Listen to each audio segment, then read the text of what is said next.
तेज चुभती हुई हंसी ने क्लारा के पूरे शरीर में सिहरन भर दी। उस पल उसे सच में लगा शायद लिया पूरी तरह पागल हो चुकी है।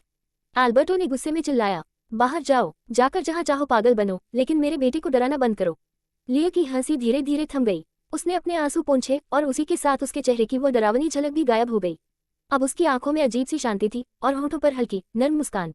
उसने सीधे क्लारा के पेट की तरफ देखा और मीठी आवाज में कहा, डैड, अब मेरा भी एक भाई है। मॉम को पता है क्या? उसका लहजा जितना मुलायम था, क्लारा को उतना ही जहर जैसा लगा। ऐसा लगा मानो किसी जहरीले सांप ने उसे जकड़ लिया हो। लिया की आंखें बिल्कुल शांत थीं, लेकिन उस शांति के पीछे मानो हजारों दानव और राक्षस छिपे हों। उसकी नजरों में एक इरादा साफ झलक रहा था, वो इस बच्चे को कभी नहीं छोड़ेगी। क्लारा के दिल में डर ने जड़ें जमा ली। उसे महसूस हुआ, लिया अगर चाहे तो उसे जिंदा नोच सकती है। उसके पेट से बच्चा निकालकर उसे पैरों तले कुचल सकती है। उसे अचानक सलीने की बात याद आई। लिया से मत भिड़ना, सिर्फ मैं ही तुम्हारे बच्चे को उससे बचा सकती हूँ। क्लारा कांपती हुई एल्बर्टो की बांह पकड़ती है। Mister riddle. एल्बर्टो ने उसके पेट पर हाथ फेरा और लिया की ओर ठंडी नजर डालते हुए कहा, तुम्हारी माँ और मैं अब तलाक ले चुके हैं। ये बच्चा तुम्हारा सगा भाई होगा। रिडल परिवार की सारी विरासत इसी के लिए होगी। और तुम, लिया, जब वॉल्सन परिवार में शादी कर लो तो इसे संभालना और मदद करना तुम्हारा फर्ज होगा। तलाक। लिया के होंठों से एक टूटा हुआ शब्द निकला। फिर वो हल्की सी हंसी हंसी। तो बात ये थी। उसने शांत नजरों से एल्बर्टो को देखा और मुस्कुराकर कहा, ठीक है डैड, फिर मैं किसी और दिन मिलने आऊंगी। एल्बर्टो को लगा कि लिया ने हालात को समझदारी से स्वीकार कर लिया है। वो थोड़ा सहज हुआ और बोला, ठीक है, जा सकती हो। लिया ने फिर से मुस्कुराया और कमरे से बाहर निकल गई। क्लारा को पूरा यकीन था कि लिया जरूर कुछ करेगी, कोई तमाशा बनाएगी। लेकिन जब उसने बिना कुछ कहे चली गई तो क्लारा और भी बेचैन हो गई। उसने खुद को रोक न पाते हुए कहा, मिस्टर रिडल, लगता है लिया को मेरे पेट में पल रहे बच्चे से नफरत है।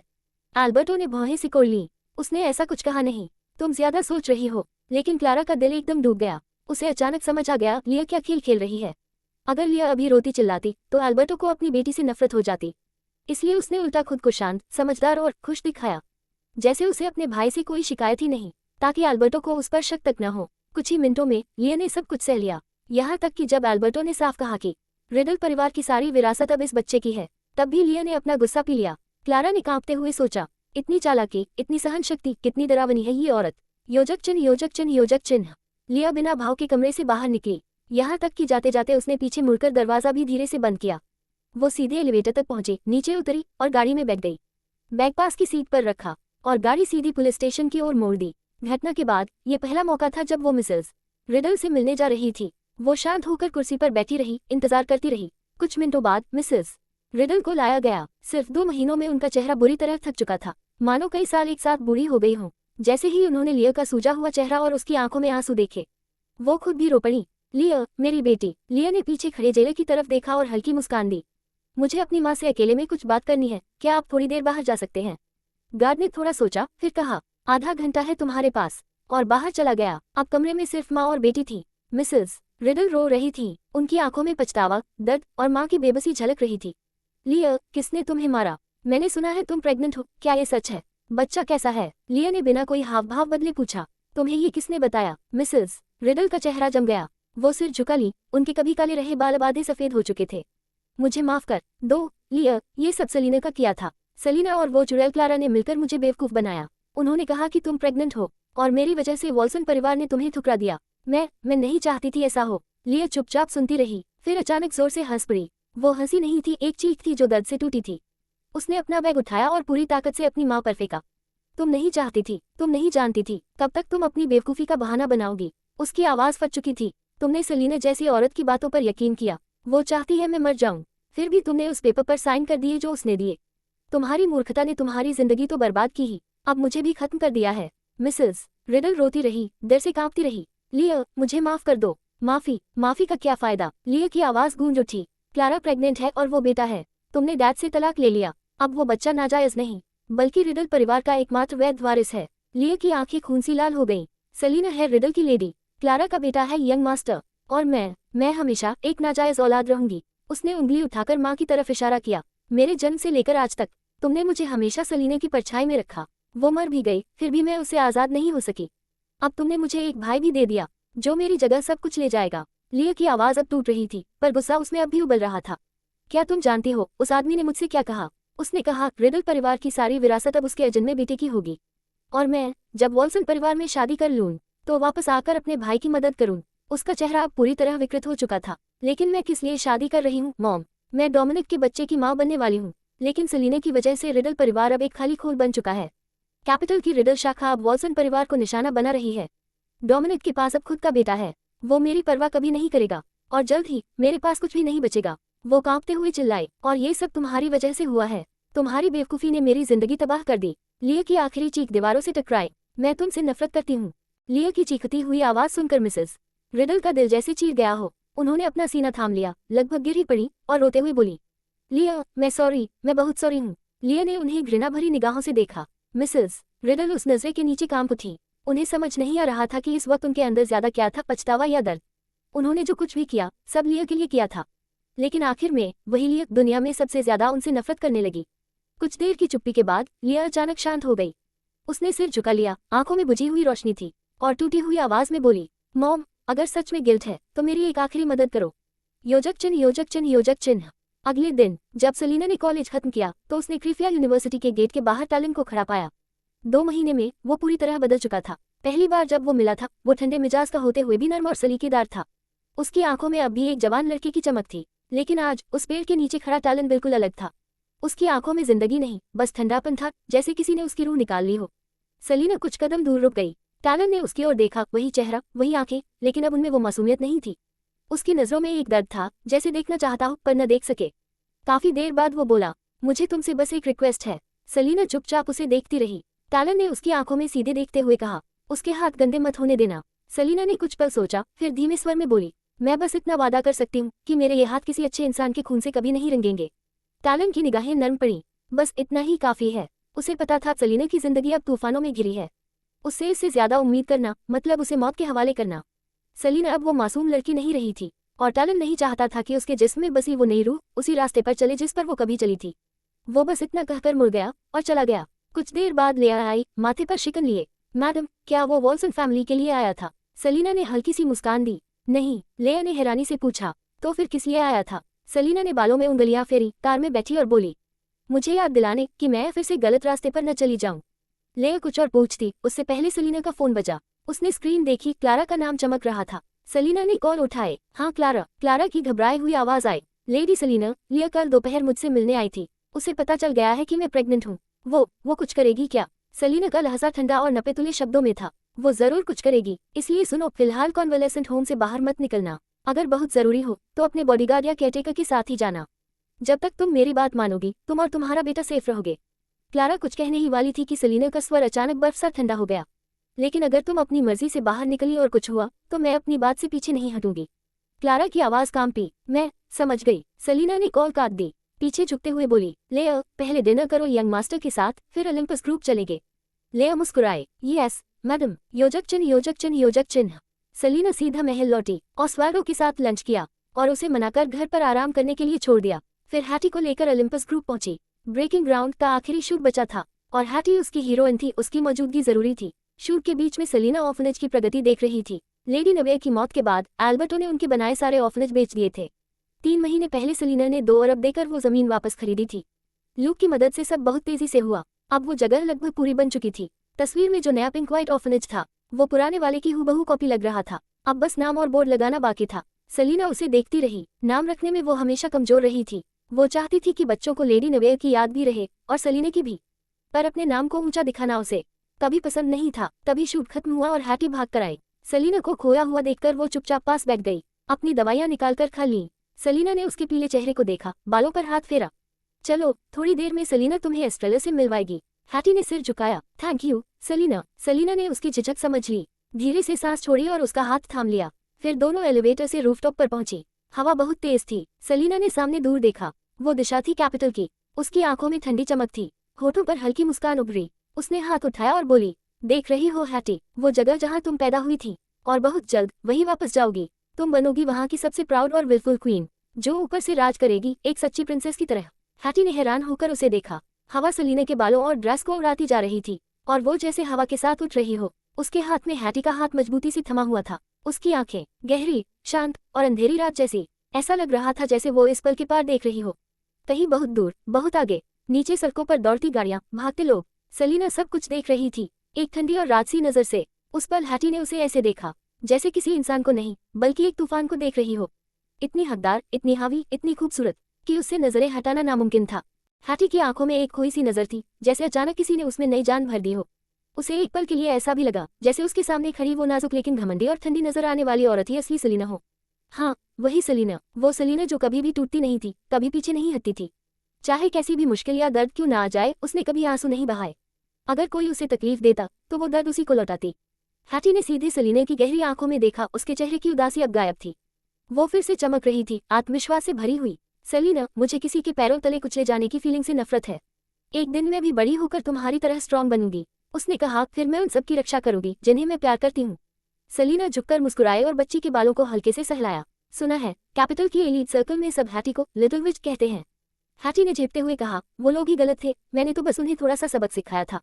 कौन जानता था कि वो औरतें इतनी गॉसिप करेगी और मुझे ये नाम दे देंगी। फिर उसने ठंडे चेहरे से कहा, क्योंकि वो सब खुद बहुत बुरी थी। सलीना हंस पड़ी। हैटी ने बहुत अच्छा किया।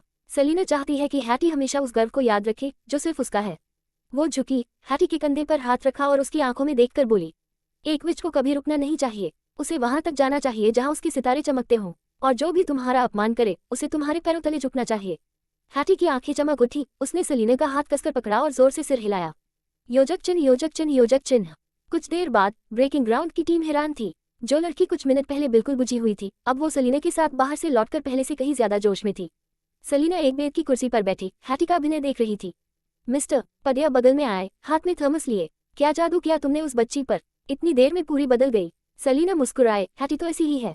मिस्टर पदिया बताए, लाइवली और बेफिक्र लड़कियां ज्यादा प्यारी नहीं लिखती। पदिया हंस पड़े, काश मेरी भी ऐसी कोई परपोती होती, बुढ़ापे की दिक्कत है।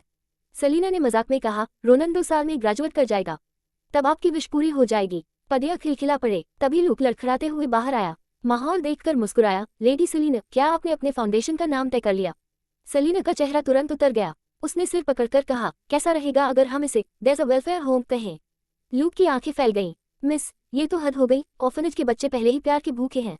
अगर रोज अपने सिर पर वेलफेयर होम लिखा देखेंगे तो डिप्रेशन में चले जाएंगे। सलीना ने शर्माते हुए कहा, ओ सॉरी, मैं भूल गई। उसने कुछ और नाम सोचे, लेकिन लूक ने सब रिजेक्ट कर दिए। आखिर में उसने थक कर कहा, ठीक है, मैं घर जाकर अपने बॉयफ्रेंड से पूछती हूँ, कल बताऊंगी। लूक ने सिर हिलाया और चला गया।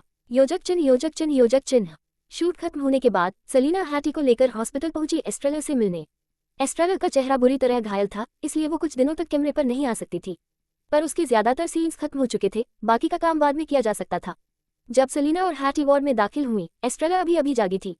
उसने पीछे देखा और पूछा, क्या तुम लोग क्रू के वो हैंडसम लड़के भी लाए हो? हैटी ने फल की टोकरी रखी। सबको आना था, पर सलीना ने कहा कि तुम शायद अभी किसी को नहीं मिलना चाहोगी, इसलिए बस हम दोनों आए। एस्ट्रेला ने राहत की सांस ली, हैटी के बालों पर हाथ फेरा और सलीना से मुस्कुराकर बोली, लेडी सलीना, अगर तुम मर्द होती तो आधी दुनिया की लड़कियां तुम पर मरती। सलीना ने अपना चेहरा छुआ, क्या मैं इतनी डरावनी हूँ? शायद इसलिए मुझे आज तक किसी ने कन्फेस ही नहीं किया। एस्ट्रेला, क्या इस लड़की को खुद की कोई समझ नहीं? सलीना ने आह भरी, मैं तो बस अपना प्रिटी फेस लड़कों से बचाना चाहती थी, पर अब लगता है मैं खुद ही बंदी बन गई हूँ। एस्ट्रेला ने चुपचाप देखा। हैटी ने कहा, हाँ, सेठी और बाकी लड़के गर्ल्स की फीलिंग्स नहीं समझते। उन्होंने सलीना को गलत समझा। एस्ट्रेला ने फिर भी कुछ नहीं कहा। सलीना ने हैटी के सिर पर हाथ फेरा, एस्ट्रेला सिस्टर घायल है, उन्हें आराम चाहिए। हैटी, थोड़ी देर में हम घर चले गए। हैटी ने आज्ञाकारी होकर सिर हिलाया। सलीना बाहर चली गई। हैटी ने पानी का गिलास भरा और एस्ट्रेला को दिया। वो कुछ बोलने ही वाली थी कि एस्ट्रेला मुस्कुराए। थैंक यू बोलने की जरूरत नहीं हैटी, उस दिन तुमने ही तो मेरी जान बचाई थी। हैटी ने हैरानी से कहा, लेकिन उस बुरी औरत ने तो कहा था कि सब मेरी और सलीना की गलती थी। एस्ट्रेला ने पानी लिया और मुस्कुराए। जिंदगी में कुछ पाने के लिए कुछ खोना पड़ता है। मैंने लेडी सलीना का प्रोजेक्ट लिया तो रिस्क भी मेरा था। लिया का निशाना बनना बुरा है, लेकिन अगर इसी वजह से मैं मशहूर हो गई तो क्या ये घाटे का सौदा है?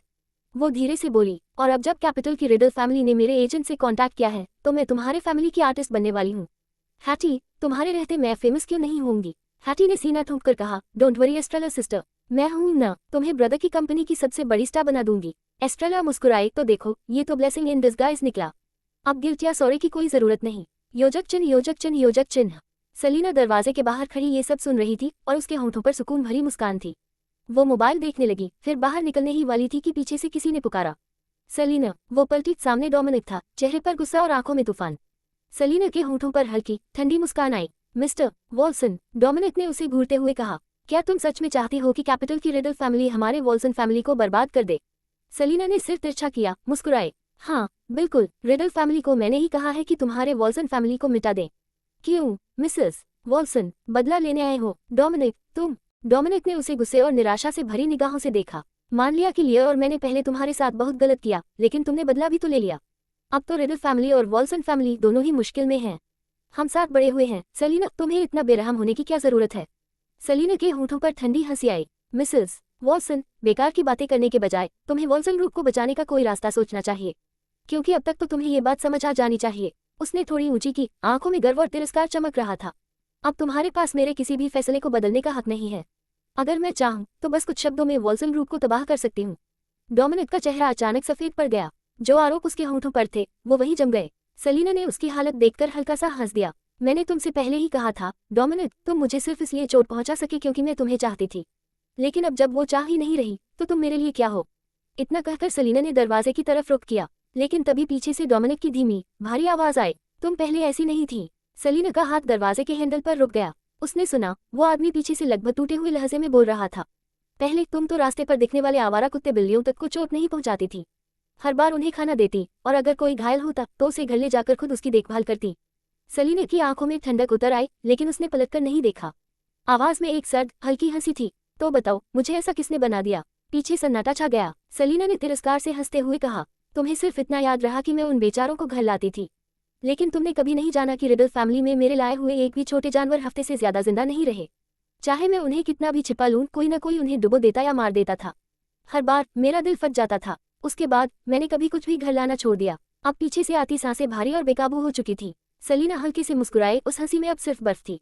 डोमिनिक, मैंने तुमसे कहा था तुम पछताओगे, जिंदगी भर पछताओगे, और वो दिन अब ज्यादा दूर नहीं। इतना कहकर सेलिना ने दरवाजा खोला और अंदर चली गई। अंदर आते ही हैटी दौड़कर उसके पास आए, उसका हाथ पकड़ा और बाहर के दरवाजे की ओर देखा। चेहरे पर गुस्सा साफ झलक रहा था। सेलिना, ये आदमी तुम्हारे लायक नहीं है, अंधा है, बदसूरत है और तुम्हारे साथ बुरा बर्ताव करता है। वो तो ऑस्वाल्डो के सामने कहीं टिक भी नहीं सकता। सेलिना हंसी, झुककर हैटी की गाल को हल्के से दबाया। तो फिर हमें जल्दी घर लौटना चाहिए, ऑस्वाल्डो याद आ रहा है। बाहर खड़ा डोमिनिक शायद अब और बर्दाश्त नहीं कर सका। उसके कदमों की आवाज आई, भारी, गुस्से से भरी, और फिर वो चला गया। हैटी ने हवा में नाक से कुड़ी। काश मैं लड़का होती तो अभी बाहर जाकर उस कमीने की हड्डियां तोड़ देती। सेलिना ने उसकी गुस्साई सी शक्ल को छेड़ते हुए मुस्कुराया। एस्ट्रेला से विदा ली और फिर हैटी के साथ गाड़ी में बैठकर सीधे कैसल की ओर रवाना हुई। ऑस्वाल्डो की चोट अभी तक पूरी तरह नहीं भरी थी, इसलिए सेलिना ने उसे सख्त मना किया था बाहर निकलने से। लेकिन जैसे ही वो अंदर पहुंची, वो आदमी सीढ़ियों पर खड़ा उसका इंतजार कर रहा था। सेलिना के चेहरे पर अनायास ही एक प्यारी मुस्कान फैल गई। उसके कदम अपने आप तेज हो गए और हैटी का हाथ वो तो पीछे ही छूट गया। हैटी ने होंठ फुलाए, लेकिन आज उसने कोई शरारत नहीं की। चुपचाप हॉल में चली गई। सेलिना सीढ़ियों तक पहुंची। ऑस्वाल्डो के पीले चेहरे को देखा, उसकी आंखें मुस्कान से झुक गईं। ठंड बढ़ रही है और तुम्हें चोट लगी है, बाहर क्यों खड़े थे। ऑस्वाल्डो ने सेलिना की कमर में हाथ डालकर उसे अंदर खींचा। अब से थोड़ा जल्दी लौटा करो। सेलिना ने हल्के से ओके कहा और उसके साथ हॉल की गर्माहट में चली गई। तब तक हैटी ने बैग रख दिया था, हाथ धो लिए थे और डाइनिंग टेबल पर बैठी सेलिना का इंतजार कर रही थी। जैसे ही सेलिना आई, उसे लूक की बात याद आई। सेलिना, लूक ने कहा था ऑस्वाल्डो से ऑर्फनेज का नाम पूछना मत भूलना। सेलिना की याददाश्त बहुत तेज थी। वो जब किसी बात को दिल से लेती तो कभी नहीं भूलती, इसलिए उसने सहजता से मुस्कुराकर सिर हिलाया। हैटी ने बस इतनी सोचकर कहा था कि शायद सेलिना को रोज बेसमेंट ट्रेनिंग के बाद याद न रहे, इसलिए डिनर टेबल पर रिमाइंड कर दिया। ऑस्वाल्डो की गहरी आंखें तुरंत सेलिना पर टिक गईं। सेलिना ने पलकें झपकाईं। वो तो बस कैजुअली पूछना चाहती थी, पर अब सबकी नजरें उसी पर थीं। उसने थोड़ा झिझकते हुए कहा, ऑर्फनेज बन चुका है पर नाम रखना बाकी है। मैं नामों में बहुत कमजोर हूँ, सोचा तुमसे मदद ले लूं। सेलिना को सिंपल और प्रैक्टिकल चीजें पसंद थीं। उसे कोई गहरा फिलोसॉफिकल नाम नहीं चाहिए था। असल में तो उसने सोचा था अगर कुछ नहीं सूझा तो अपने ही नाम पर रख देगी, पर अब जब हैटी ने बात छेड़ दी तो उसने सहजता से ऑस्वाल्डो से पूछ लिया। ऑस्वाल्डो ने उसे देखा, होठों पर हल्की रहस्यमयी मुस्कान आई, आवाज में अजीब सी मिठास थी। कल सुबह बताऊंगा। सेलिना का दिल तेजी से धड़क उठा। वो मुस्कुराई, ठीक है। वो सोचने लगी, उसका शेप शिफ्टिंग हस्बैंड इतना परफेक्ट है, जरूर कोई शानदार नाम सोचेगा। सेलिना ने मन में कृतज्ञता महसूस की, यहाँ तक कि उसने खुद अपने हाथों से ऑस्वाल्डो के लिए सूप भी परोसा, जो उसके लिए बहुत रेयर था, क्योंकि ये लड़की नाजुक भी थी और पिकी भी। उसे मेहनत करने की आदत नहीं थी और रिफाइंड चीजों के अलावा कुछ खाती भी नहीं थी। रिडल फैमिली में कैसे रहती थी कोई नहीं जानता, पर कैसल में आने के बाद से तो हर काम उसके लिए दूसरे करते थे। इसलिए जब सेलिना ने खुद ऑस्वाल्डो को सूप सर्व किया तो नौकर भी दंग रह गए। ऑस्वाल्डो भी कुछ पल को हैरान रह गया, फिर उसके खून जैसे लाल होठों पर संतुष्ट मुस्कान आई। उसने सेलिना का हाथ पकड़कर उसे रोक लिया। हैटी को सर्व मत करो, सेलिना के हाथ इन कामों के लिए नहीं बने हैं। सेलिना ठिठक गई। हैटी कुछ समझी नहीं, उसने सोचा ऑस्वाल्डो जल रहा है। वो बड़बड़ाई, कितना पटी है ये आदमी, और खुद बोल उठाने लगी। लेकिन इससे पहले कि वो कुछ करे, ऑस्वाल्डो ने खुद सेलिना के लिए सूप परोसा और उसके सामने रख दिया। हैटी ने मन ही मन सोचा, ये आदमी तो साफ चाहता ही नहीं कि मैं यहाँ रहूं। सेलिना ने मुस्कुराकर उसकी ओर देखा। कोई बात नहीं, भले मैं डेली लाइफ में बेकार हूँ, पर। सेलिना कुछ बोल ही रही थी कि अचानक ऑस्वाल्डो ने हाथ बढ़ाकर उसके बालों को छू लिया। धीरे से बोला, बी गुड। हर बार जब कोई मर्द ये दो शब्द उससे कहता है तो सेलेना को अपनी हालत और भी बेबस लगती है। दिन के बाद सेलेना थोड़ी देर गार्डन में टहली और फिर हमेशा की तरह ऑस्वाल्डो के साथ बेसमेंट की तरफ चली गई। सिवाय उस वक्त के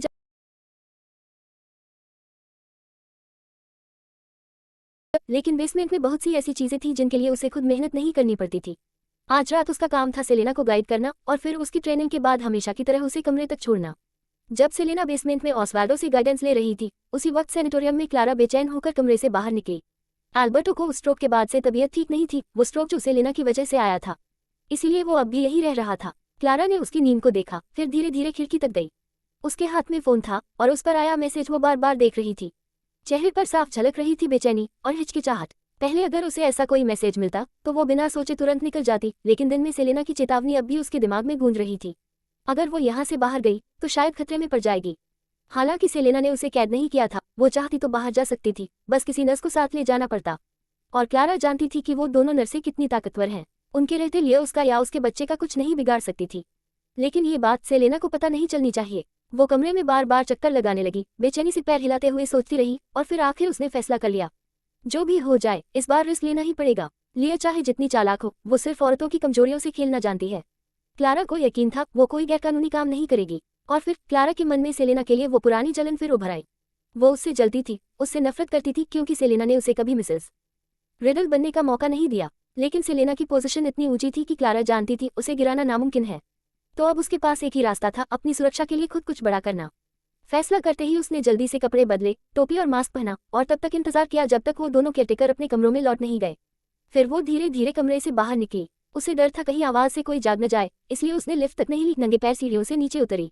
नीचे पहुंचकर ही जूते पहने और फिर जल्दी से लिफ्ट लेकर बाहर निकल गई। थोड़ी देर बाद वो गाड़ी में बैठी और वहां से निकल पड़ी। योजक चिन्ह, योजक चिन्ह, योजक चिन्ह। रात के 10 बजे ऑस्वाल्डो ने थकी हुई सेलेना को बेसमेंट से बाहर निकाला। शायद अब वो इस ट्रेनिंग की आदी हो चुकी थी, तभी तो इस बार वो बेहोश नहीं हुई। वो उसकी बाहों में थी, ऊपर आसमान में तारों को देख रही थी। अचानक बोली, ऑस्वाल्डो। उसने धीरे से जवाब दिया, हम। सेलेना ने आसमान की तरफ देखा और उसके कंधे पर सिर टिकाते हुए पूछा, तुम्हें तारे देखना पसंद है? अंधेरे में उसकी आवाज बहुत मुलायम थी, तुम्हें पसंद है? सेलेना मुस्कुराए, हाँ बहुत। ऑस्वाल्डो की चाल थम गई। उसने उसकी आंखों में देखा और पूछा, क्यों? सेलेना ने कोई जवाब नहीं दिया, बस झपकी लेते हुए पलटकर पूछा, और तुम्हें नहीं पसंद? वो धीरे से उसकी तरफ झुका, उसकी आंखें शांत लेकिन गहरी थी, जिनमें हल्की सी मोहब्बत झलक रही थी। मुझे नहीं पसंद। सेलेना हैरान रह गई, उसे लगा था इतना गहराई वाला आदमी जरूर तारों को पसंद करेगा। क्यों नहीं? उसने धीरे से पूछा। ऑस्वाल्डो ने उसकी आंखों में झांका और नीचे आवाज में बोला, कभी पढ़ा था मैंने, जो लोग तारों को देखने से बचते हैं वो कभी अंधेरे में नहीं गिरते। सेलेना कुछ पल के लिए खामोश हो गई। हवा में सन्नाटा था, बस उनके दिलों की धड़कन सुनाई दे रही थी। कुछ देर बाद सेलेना ने बहुत हल्के स्वर में कहा, शायद सही कह रहे हो, जो तारे जमीन पर गिर जाते हैं वो आखिर में सिर्फ पत्थर ही बन जाते हैं। वो किसी अनजान नदी या झील की तह में पड़े रहते हैं, आसमान को देखते हुए, उस जगह को याद करते हुए जहां वो कभी चमकते थे।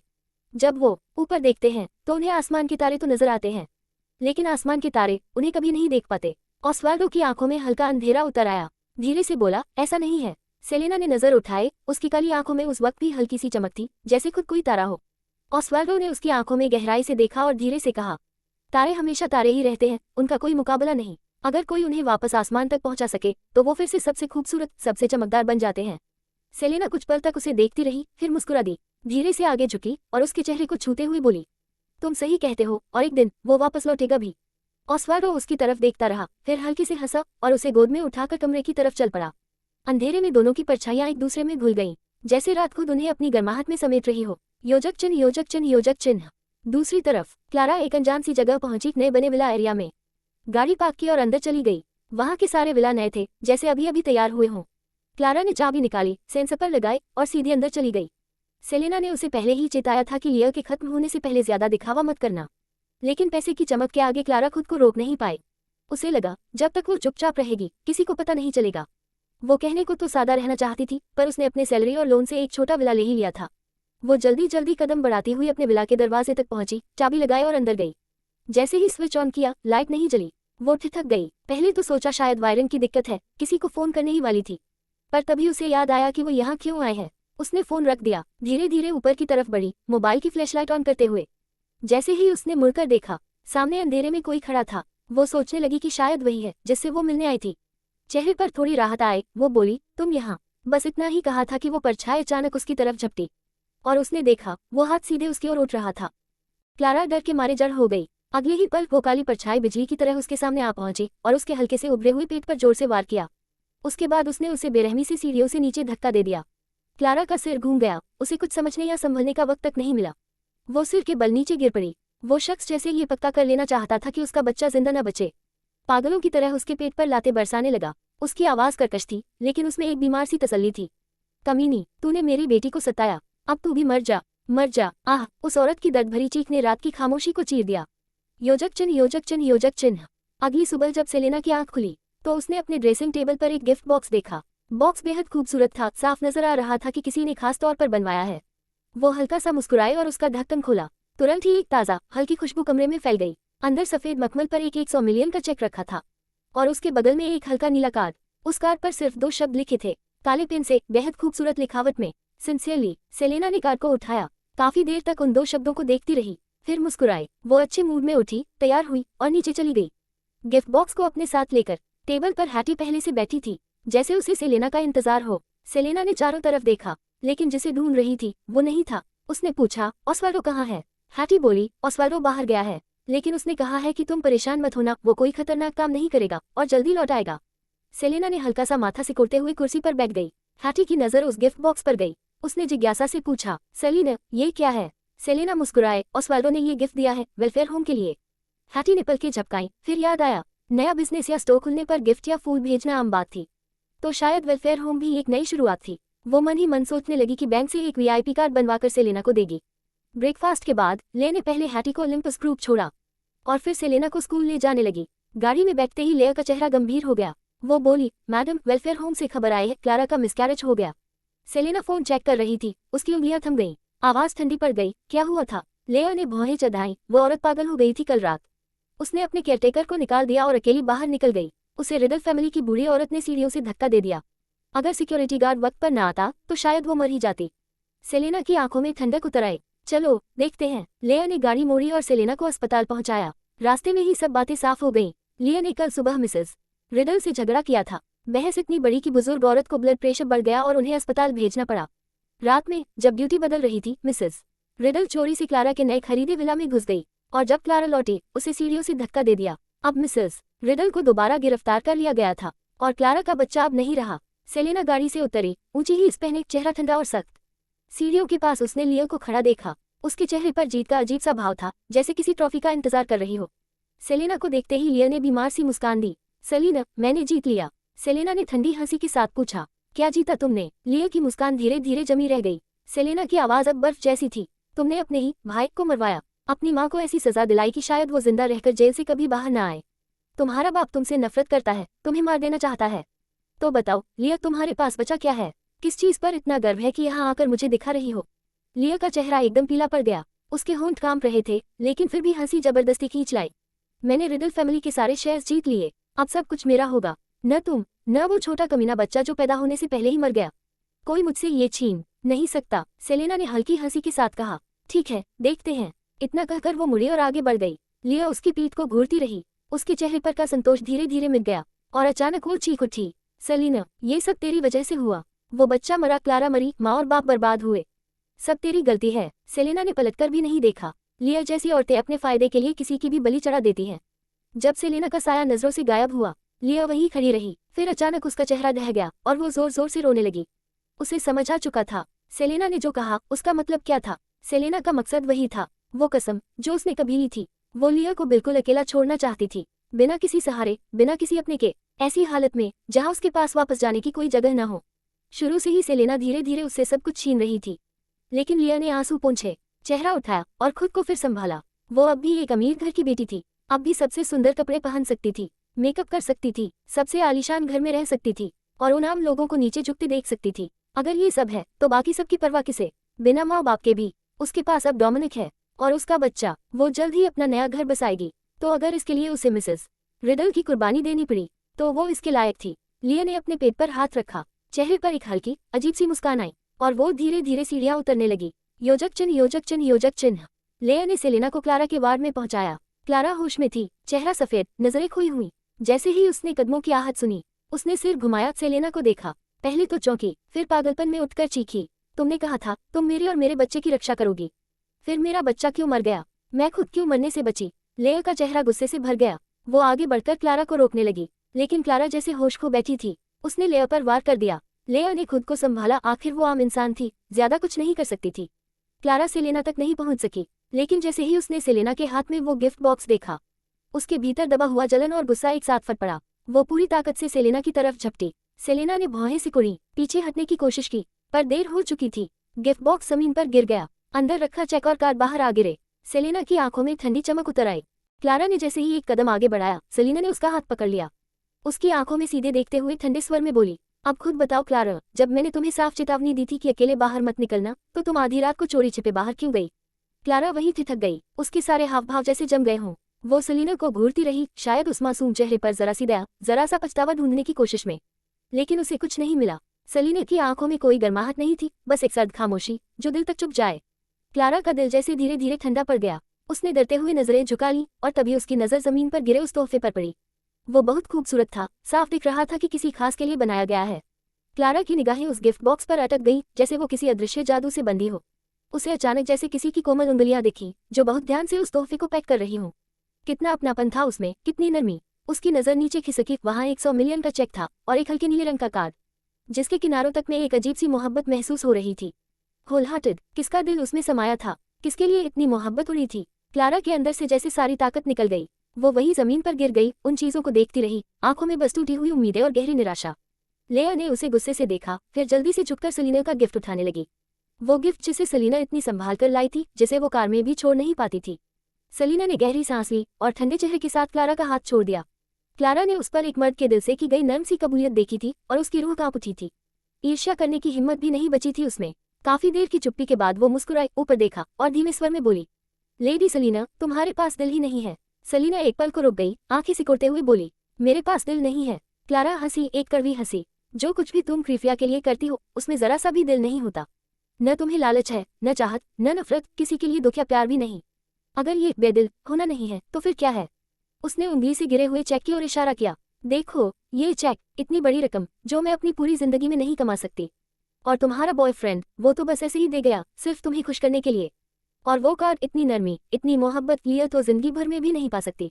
पर तुम्हें ये दोनों मिले, तुम्हें दिए गए, फिर भी तुम्हारी आंखों में जरा सी भी कद्र नहीं दिखी। सेलेना बस चुप रही, उसकी आंखों में सवाल था। क्लारा ने तंज से कहा, मैं लालची हूँ, लिया चालाक और स्वार्थी। हम दोनों बुरी हैं, पर कम से कम इंसान हैं। हम किसी चीज की चाह में जीते हैं, किसी चीज के लिए लड़ते हैं। और तुम तो जैसे किसी ठंडी परछाई हो, जो बस तय किए गए कदमों पर चलती जा रही है, कभी रास्ते में आने वाले लोगों को महसूस ही नहीं करती। उसकी आवाज अब कांपने लगी थी। एक बेजान दर्शक की तरह जीने से अच्छा है कि तुम चली जाओ। पर जब तुम रहो, तो ऐसे ताकतवर मर्दों को क्यों छेड़ती हो सेलेना? एक दिन तुम अपनी ठंडक और घमंड की सजा जरूर पाओगी। कमरे में जैसे सन्नाटा जम गया। लेया ने मुंह बनाया, लेकिन कुछ नहीं कहा। सेलेना ने क्लारा को देर तक देखा, फिर अपने बैग से एक चेक निकाला और मेज पर रख दिया।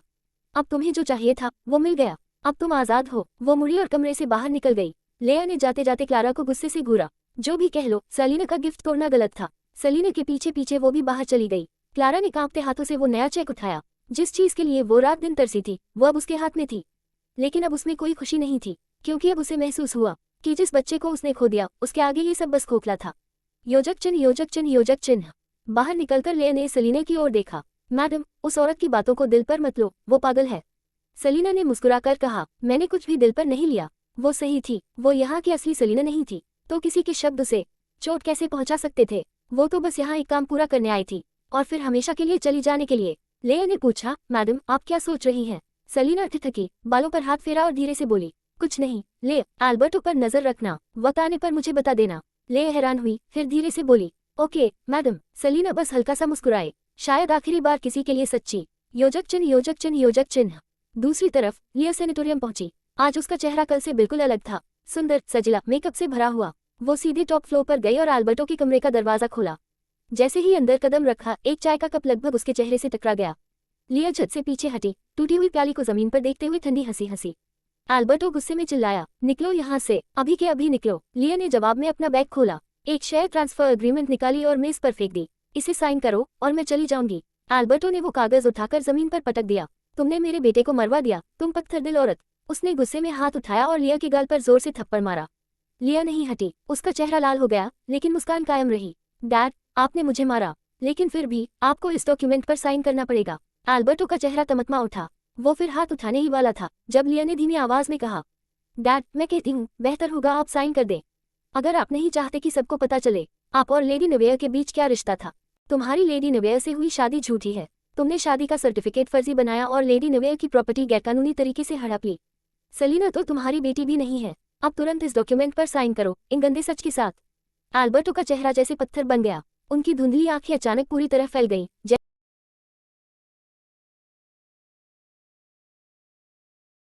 हंसी, इतना शॉक्ड होने की क्या जरूरत है? या फिर तुम्हें लगता था कि तुमने सब कुछ बहुत चालाकी से छिपा लिया?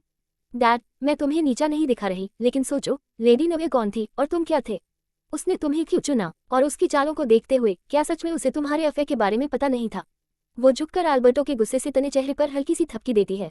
उसकी आंखों में नफरत जल रही थी। आखिर में तुम उसके लिए सिर्फ एक कुत्ते से ज्यादा कुछ नहीं थे, बस सलीने की पहचान छिपाने का एक जरिया। बाकी कोई मायने नहीं। वो रुकती है, फिर धीमे से कहती है, बेशक ये सब मेरे अंदाजे थे, लेकिन तुम्हारी सबसे बड़ी गलती ये थी कि तुमने कभी सलीना को अपनी बेटी माना ही नहीं। लिया को ये शक बचपन से था कि एल्बर्टो उसे जैसे कोई खजाना समझकर संभालता था, पर सलीना की तरफ एक नजर डालना भी गवारा नहीं करता था। हर बार उसका नाम सुनते ही उसे घृणा क्यों होती थी? तब उसे ये सब अपने हक में लगता था, तो उसने कभी इस बात को गहराई से नहीं सोचा। लेकिन ये सवाल उसके दिल में हमेशा के लिए दब गया। सालों बाद जब उसने पैसों और ताकत की दुनिया में कदम रखा, तो सलीना की असली पहचान और उन लोगों के रहस्य जाने जो सलीना को किसी भी कीमत पर बर्दाश्त नहीं कर सकते थे। उसने चुपचाप सलीना के बालों का एक स्ट्रैंड टेस्ट करवाया, और जो सच सामने आया उसने लिया की पूरी दुनिया हिला दी। वो सच जिसने उसकी ईर्ष्या और नफरत को एक पागलपन में बदल दिया। उसे एहसास हुआ कि वो तो शुरुआत से ही हार चुकी थी। लिया की मुस्कान एक पल को टेढ़ी पड़ गई। लेकिन डैड, मैंने तुम्हें सच में कमा का था। इतना बड़ा झूठ बोलने की हिम्मत कैसे की तुमने? अगर सलीना और राजधानी के रिडल परिवार को ये सब पता चल गया तो सोचो तुम्हारा क्या हाल होगा। एल्बर्टो का पूरा शरीर कांप उठा। वो लिया को घूरता रहा, आंखों में खून उतरा हुआ था। लिया ने उसकी कॉलर पकड़ ली कसकर। जब झूठ बोल ही दिया था तो उसे अधूरा क्यों छोड़ा? जब सलीना छोटी थी तभी उसे खत्म क्यों नहीं किया? क्यों जिंदा छोड़ा उसे ताकि वो तुम्हारे सारे गुनाहों का सबूत बन जाए? एल्बर्टो के गले से घुटी हुई आवाज निकली। चेहरा नीलासा पड़ गया। वो लिया को धक्का देना चाहता था, लेकिन ताकत ही नहीं बची थी। लिया और पास झुकी, आंखों में पागल चमक थी। दुआ करो सलीना अपने सच की तलाश में ना निकले। दुआ करो कि जब उसका असली परिवार सच्चाई जाने तो वो तुम्हारे टुकड़े टुकड़े करने ना आए। दुआ करो कि ये राज हमेशा राज बना रहे, वरना पिताजी तुम्हारे दिन गिने चुने हैं। एल्बर्टो की आंखें फटी रह गईं। वो व्हीलचेयर में कांपता हुआ लिया को घूरता रहा। आखिरकार टूटी सी आवाज में बुदबुदाया, जानवर। लिया ठंडी हंसी हंसी, हाँ मैं जानवर हूँ, लेकिन तुम कर क्या लोगे? वो उसकी कॉलेज छोड़ती है। अब साइन करो, जब तक मैं हूँ तुम रिडल परिवार के चेयरमैन बने रहोगे, वरना इंतजार करो, सलीना तुम्हारा हिसाब लेने जरूर आएगी। एल्बर्टो ने उसकी नजरों में देखा, बर्फ जैसी ठंडी नजरें। उसका चेहरा सफेद पड़ गया। आखिरकार कांपते हाथों से उसने पेन उठाया। लिया के होंठों पर संतोष भरी मुस्कान आई। उसने डॉक्यूमेंट का पन्ना पलटा और उसके सामने रखा। एल्बर्टो के हाथ कांपते रहे, लेकिन लिया धैर्य से देखती रही जब तक उसने किसी तरह अपना नाम नहीं लिख दिया। लिया ने पेपर उठाया, मुस्कुराए, अच्छा डैड अब आराम करो, टाइम मिला तो फिर मिलने आऊंगी। वो मुड़ी और दरवाजे की तरफ बढ़ गई। एल्बर्टो उसकी पीठ देखता रहा, फिर अचानक जमीन पर गिर पड़ा, खून उगलते हुए। लिया ने वो आवाज सुनी, लेकिन पीछे मुड़कर नहीं देखा, बस दरवाजा खोला और स्टाफ से बोली, मिस्टर रिडल का ध्यान रखना। वो बिना रुके चली गई। राजधानी का रिडल परिवार बहुत तेजी से हरकत में आ गया। सिर्फ एक हफ्ते में वॉल्सन ग्रुप के सारे बिजनेस क्रिफिया से ऐसे गायब हो गए जैसे कभी थे ही नहीं। जो ये सब कर रहा था वो वॉल्सन परिवार से गुस्से में था, और उसने अपना बदला बेहद चालाक और बेरहम तरीके से लिया। जैसे प्याज की परतें उतरती हैं, वैसे ही उनकी ताकत की परतें भी एक एक करके उधर गईं। पूरा परिवार अपनी तबाही देखता रहा और कुछ कर भी नहीं पाया। सिरल कोमा में अस्पताल में था। डोमिनिक के पास कोई सहारा नहीं बचा था। वो हर दिन अपमान और दर्द में जी रहा था। बाकी परिवार के लोग लिया से नफरत करते थे, क्योंकि उनके हिसाब से सारी तबाही की जड़ वही थी। इसी हताशा में डोमिनिक ने हद पार कर दी। उसने वॉल्सन ग्रुप के ऑफिशियल अकाउंट पर सिरल की हॉस्पिटल वाली तस्वीरें पोस्ट कर दी और लिखा, डोमिनिक वी, सलीना अब खुश हो, अगर बदला लेना है तो मुझसे लो, बस मेरे दादा को छोड़ दो। पोस्ट के तुरंत बाद लिया ने उसे शेयर किया, लाइक किया और कमेंट किया, लिया वी, डोमिनिक मैं हमेशा तुम्हारे साथ हूँ। फिर रेचल ने भी रिपोस्ट किया और सीधे सलीना को टैग करते हुए लिखा, जिस बुजुर्ग ने बचपन से तुम्हें प्यार किया उसे इस हालत में पहुंचाने वाली तुम हो। सलीना तुमसे ज्यादा बेरहम कौन हो सकता है? पोस्ट के आते ही इंटरनेट पर तूफान मच गया। क्रिफिया में वॉल्सन परिवार की बर्बादी कोई राज नहीं थी, लेकिन क्योंकि उन्होंने रिडल परिवार से टक्कर ली थी, कोई भी परिवार उनकी मदद करने की हिम्मत नहीं कर सका। फिर भी लोग तमाशा देखने से नहीं चूके। डोमिनिक की पोस्ट देखकर सबका दिल उलझ गया। एच कंट्री में लोग बुजुर्गों की इज्जत को सबसे ऊपर रखते हैं। तो लोगों में अचानक सिंपैथी की लहर दौड़ गई। सिरिल सेलिना का बुजुर्ग रिश्तेदार था और जिसने कभी उनके रिश्ते देखे थे वो सब गवाही दे सकते थे कि सिरिल ने हर बार सेलिना का साथ दिया था। वॉल्सन परिवार की कैंसिल्ड एंगेजमेंट पार्टी में भी सबने देखा था सिरिल सेलिना के लिए खड़ा हुआ था।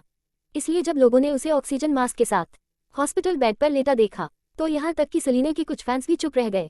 लेकिन जो उससे नफरत करते थे उन्होंने कोई मौका नहीं छोड़ा। टिप्पणियों की बाढ़ आ गई। ग्रेटर दैन सिरिल ने तो हमेशा सेलिना के लिए अच्छा ही किया था, कम से कम पुराना रिश्ता याद रखना चाहिए था। गलती तो वॉल्सन के बच्चों की थी, पर बुजुर्गों का क्या कसूर था? उनकी पूरी जिंदगी की मेहनत एक पल में बर्बाद कर देना, ये तो ज्यादा हो गया। रिडल परिवार के हाल ने साफ दिखा दिया था कि सेलिना कितनी निर्दयी हो सकती है। मिसेस रिडल जेल में थी, एल्बर्टो अस्पताल में, और लिया की इज्जत पूरी तरह मिट चुकी थी। बेरहमी में अगर कोई सेलिना का मुकाबला कर सकता था तो वो कोई नहीं था। ऊपर से ये व्हाइट लोटस लड़की जो अपने ही बुजुर्गों को नुकसान पहुंचा सकती है, उसके भी इतने अंधे फैन हैं। एक शब्द में कहें तो घिनौनी। वैसे भी वॉल्सन ग्रुप की तबाही अब हद पार कर चुकी थी। इतना सब झेलने के बाद भी अगर बदला चलता रहा तो वो जरूरत से ज्यादा होता। योजक चिन्ह योजक चिन्ह योजक चिन्ह। स्कूल के बाद सेलिना को ये सब पता चला। लेया गुस्से से बोली, क्या ये सब लोग पागल हैं? राजधानी का रिडल परिवार जिम्मेदार है, तुम नहीं मैडम। उन्हें बस तुम्हें गाली देने आती है, पर रिडल परिवार का नाम लेने की हिम्मत नहीं। सेलिना बिना कोई भाव दिखाए कार में बैठी और थके हुए अंदाज में बोली, चलो वापस चलते हैं, डिनर करते हैं। लेया ने उसकी थकान देखी और चुपचाप उसे लेकर महल की ओर चल पड़ी। इन दिनों ऑस्वाल्डो बहुत बिजी रहने लगा था। दिन में तो वो नजर नहीं आता, पर रात को सोने से पहले जरूर कॉल करता। हैटी इन दिनों ओलंपस ग्रुप में शूटिंग कर रही थी, तो सेलिना को लंच अकेले ही करना पड़ता। लंच और थोड़ी नींद के बाद जब सेलिना का दिमाग थोड़ा हल्का हुआ, तब जाकर उसने इस पूरे मामले पर ध्यान दिया। उसने फोन उठाया, कई मिस्ड कॉल्स थी। एक नंबर चुना और कॉल बैक किया। फोन के उस पार हैटी की ठंडी आवाज गूंजी, सेलिना, मैंने अपने भाई को सब बता दिया है, हम संभाल लेंगे, तुम फिक्र मत करो। हैटी की आवाज में गुस्सा साफ झलक रहा था। सेलिना हल्का सा मुस्कुराई, सिरिल मेरा रिश्तेदार है, लेकिन उसका राजधानी के रिडल परिवार से कोई लेना देना नहीं। मैं इस परेशानी से भाग नहीं सकती हैटी, ट्रस्ट मी, कुछ नहीं होगा।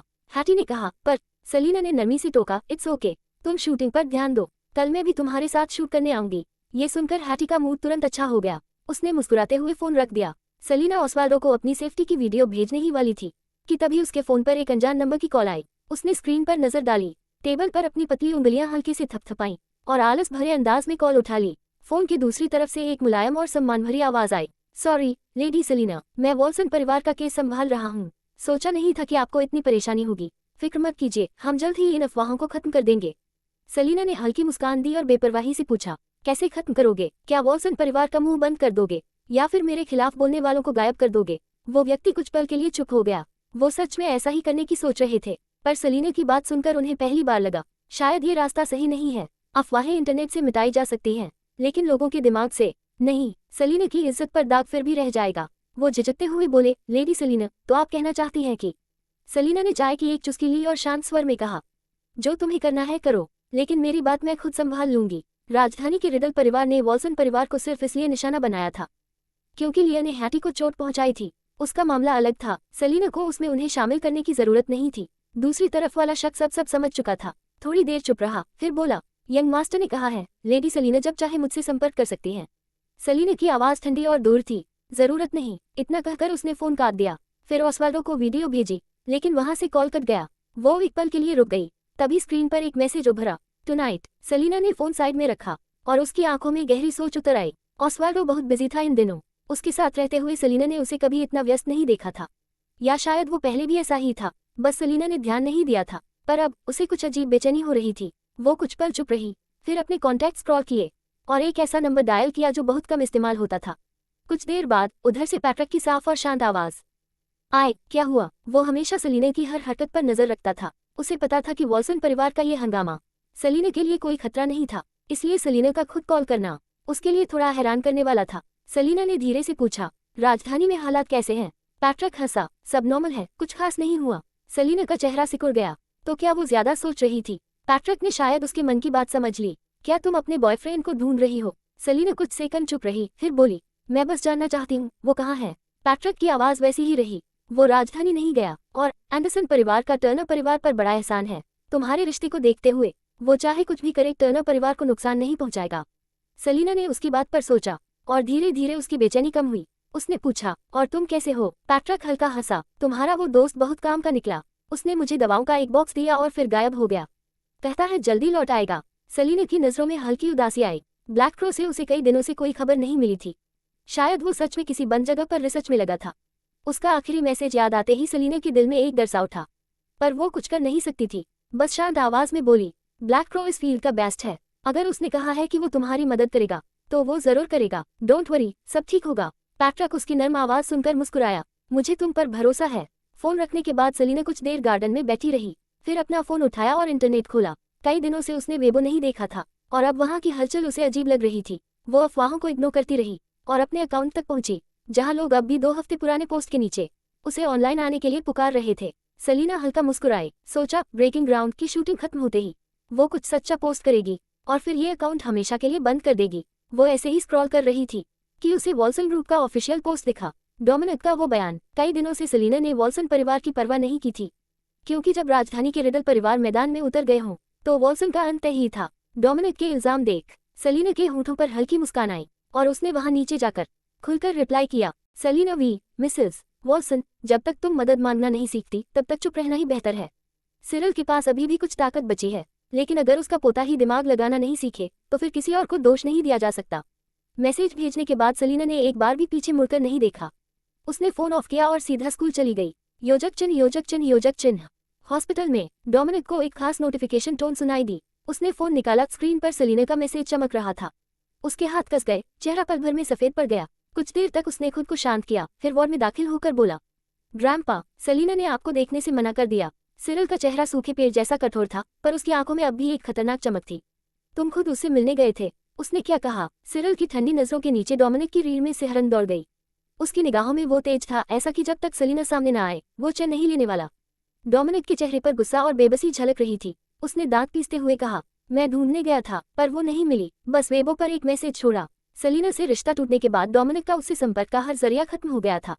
पहले वो कभी कभी उसे ओलंपस ग्रुप में देख लेता था, पर अब तो पता भी नहीं कि वो कहाँ है। अब वेबो ही एकमात्र रास्ता बचा था उससे बात करने का। सेलिना की बेरुखी और लिया की चाल ने मिलकर वो हंगामा खड़ा किया जो अब सोशल मीडिया पर जल रहा था। फोन दिखाओ, सिरिल ने कांपते हाथों से कहा। डोमिनिक ने झट से स्क्रीन आगे की। सिरिल ने मैसेज पढ़ा और गुस्से में बिस्तर से उठ खड़ा हुआ। उसने फोन सीधे डोमिनिक के चेहरे पर दे मारा। मूर्ख, मैंने कहा था सेलिना से मदद मांगना, उसे धमकाना नहीं। डोमिनिक का चेहरा लाल पड़ गया। उसने मुट्ठियां कस लीं, पर कुछ बोला नहीं। सिरिल ने उसका हाथ पकड़ा और थकी हुई पर रोई आंखों से कहा, वॉल्सन परिवार की किस्मत अब उसी लड़की के हाथ में है। वो चाह ली तो पूरी वॉल्सन ग्रुप को पल भर में मिटा सकती है।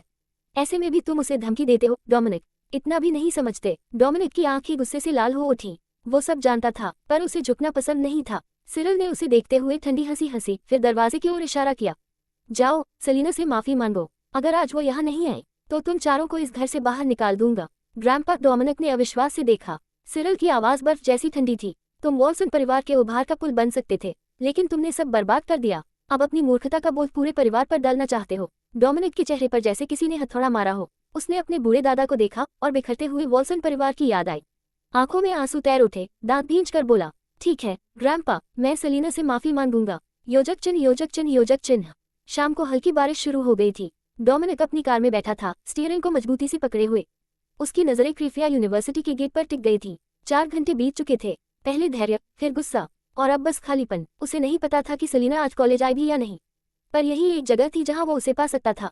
तो वो इंतजार करता रहा। धीरे धीरे शाम ढलने लगी, लोगों की भीड़ छटने लगी, पर सेलिना कहीं नजर नहीं आई। डोमिनिक ने आंखें बंद की, हार मानने ही वाला था कि तभी लाल मेपल के पत्तों से ढकी पगडंडी पर एक जानी पहचानी आकृति चली आ रही थी। सफेद विंडब्रेकर, मुलायम स्कार्फ, नर्म आंखें, गोरी त्वचा और शांत लेकिन मोहक चेहरा। बारिश की हल्की फुहार में वो एक चित्र जैसी लग रही थी। उसके बगल में लेयर थी, एक रेनबो अम्ब्रेला लिए हुए हंसते हुए सेलिना को ढक रही थी। सेलिना बस मुस्कुरा रही थी। उसकी गहरी आंखें ऐसे चमक रही थी जैसे उन्हें सब कुछ समझ आ गया हो। डोमिनिक ने उसे देखा और पहली बार उसने खुद से सच कबूल किया। वो उस फूल को मुरझा चुका था और अब कोई और उसे फिर से खिला चुका था। एक खूबसूरत, आत्मविश्वासी, अजय फूल जो अब पलटकर वही दर्द लौटा रही थी जो कभी उसने दिया था। डोमिनिक ने वॉल्सन परिवार की हालत याद की, अपने गुस्से को निगलते हुए कार का दरवाजा खोला और सेलिना के सामने जा खड़ा हुआ।